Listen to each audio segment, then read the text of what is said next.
So today we're graphing radical functions. We're going to be graphing the square root function. And so we'll start with the parent function, the most basic square root function you can get. And then we'll kind of manipulate it from there. We'll do some of the same transformations that we were doing with exponential functions and quadratic functions. So the parent function, the most basic square root function you can get, is simply y equals square root of x.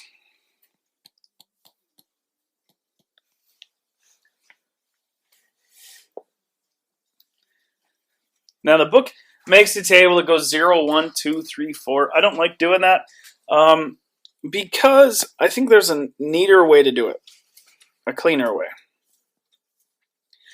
Since I know that whatever I'm going to put in for x, I have to take the square root of, I'm going to put in numbers that have a nice whole number square root. Makes it a little easier to graph. And since I don't need that many points to graph it, I don't have to do every point in between. So what's the smallest number that has a perfect square root? 4. No, Nope. 2. 2 doesn't have a whole number square root. 1. There's one smaller than 1. 0. 0. We got there eventually. So can you take the square root of negative 1? No. Okay. Just making sure. So what's the square root of 0? 0.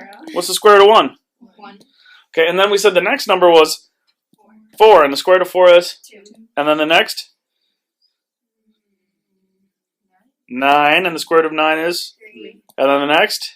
16. 16, and the square root is? 4. 4.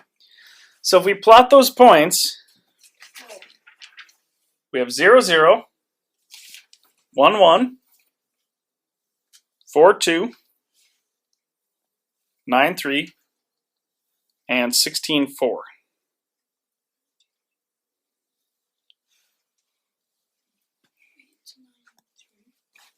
Yep, because the square root of 9 is 3.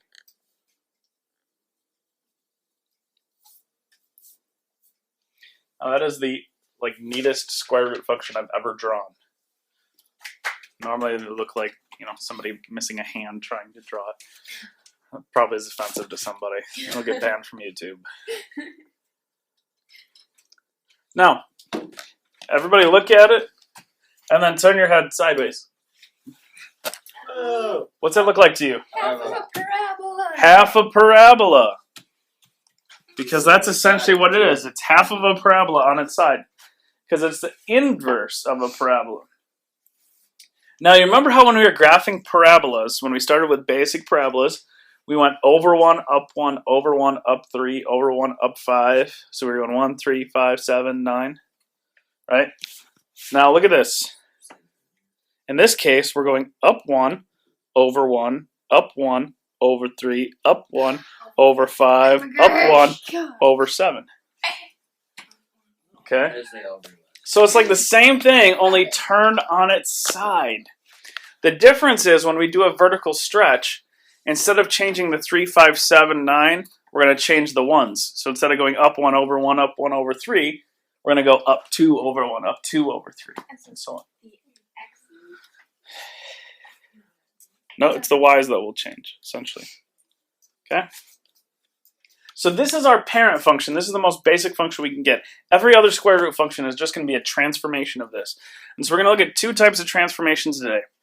We're going to look at vertical stretches and reflections. That's really one type of transformation. And then we're going to look at a vertical shift. So the first one we'll look at, and I'm going to save this here. Let's do this. Let's save this page. So we can come right back to it. The first one we're going to look at is y equals 3 radical x. So let's start by making a table again. Now we're going to put in the same inputs and outputs because we're still taking the square root of whatever x we put in. So we'll put in the same inputs. Sorry, the outputs are going to change. So what's the square root of 0? And then 3 times 0 is? 0. What's the square root of 1? And 3 times 1 is? Square root of 4 is 2 times 3 is. Square root of 9 is times 3 is. Square root of 16 is times 3 is 12.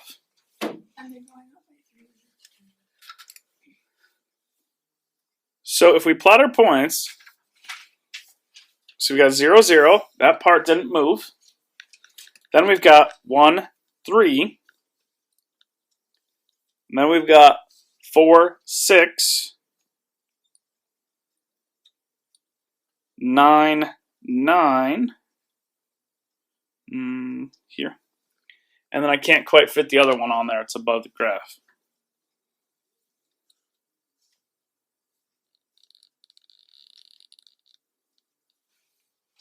Ooh, that one was bad. That one's a little better. So notice, as we said before, it went up 1 over 1, up 1 over 3, up 1 over 5. Now we're going up 3 over 1, up 3 over 3, up 3 over 5. Okay? So that up just got multiplied by 3. Okay? And that 3 comes from this 3 over here in the function. Are they going to ask us to compare? They're going to ask you to compare. How would you describe that transformation? Yeah. A vertical stretch by a factor of 3. And that 3 comes directly from that 3 in the equation.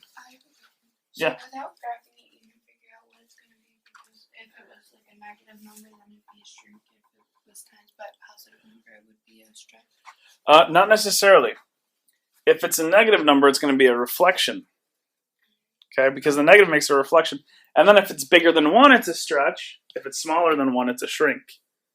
Okay, because if we put a fraction there like 1/2, now instead of going up 1, we're going up 1/2. And so we're going to have a graph that's underneath this original parent function. It's going to be a vertical shrink. You can normally figure it out without even graphing. You can figure out the comparison without graphing, yes, but they're still asking you to graph it. So we're going to actually do 1/2 in the next one. So let's graph again. Put our parent function back up there.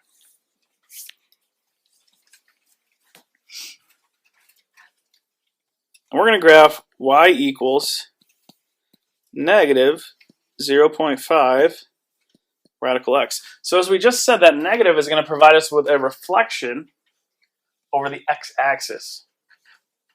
It's going to kind of flip it upside down. And then the 1/2 is going to shrink it. So again, we can use our same inputs. 0, 1, 2, not 0, 1, 2, 0, 1, 4, 9, 16. So what's the square root of 0? Times negative 0.5. Square root of 1 times negative 0.5. Square root of 4 times negative 0.5. Negative 1. Square root of 9 times negative 0.5. Negative 1.5. Square root of 16 times negative 0.5. Negative 2. So we can plot our points 0, 0, 1, negative 0.5, 4, negative 1, 9, negative 1.5, 16, negative 2.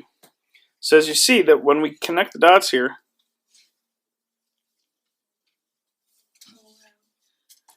it's closer to the x-axis than the other one because it's shrunk.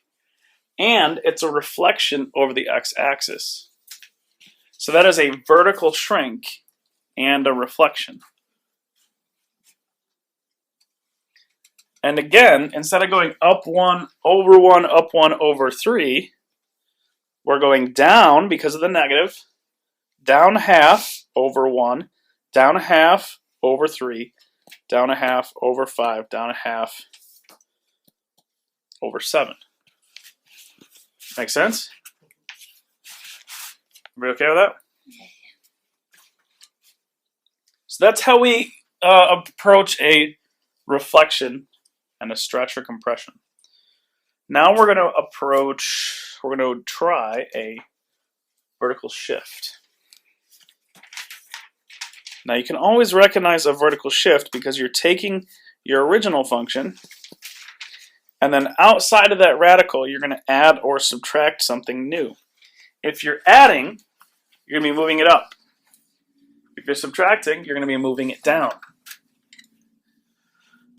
Now since there's no stretch or shrink, we're not changing the pattern of going up 1 over 1, up 1 over 3, up 1 over 5. That pattern's going to stay the same. What we are changing is where we start. Okay, so let's look at this as a table.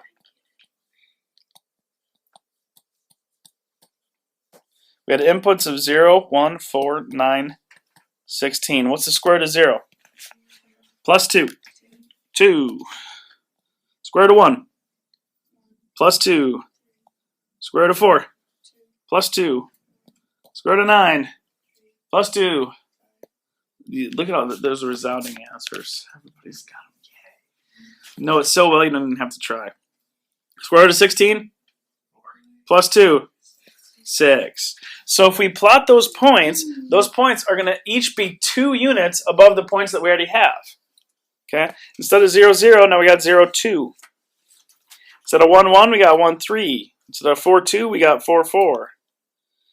Instead of 9, 3, we got 9, 5. Instead of 16, 4, we got 16, 6.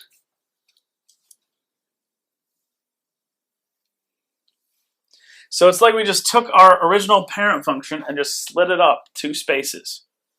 And we still have that pattern, up 1 over 1, up 1 over 3, up 1 over 5, up 1 over 7.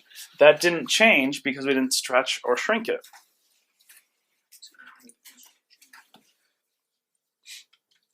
So that's a vertical translation or a vertical shift, upward 2 units.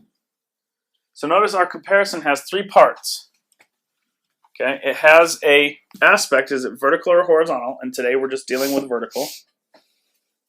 Is it translation, reflection, shift, or stretch? What is it? And then what direction? We going up or down?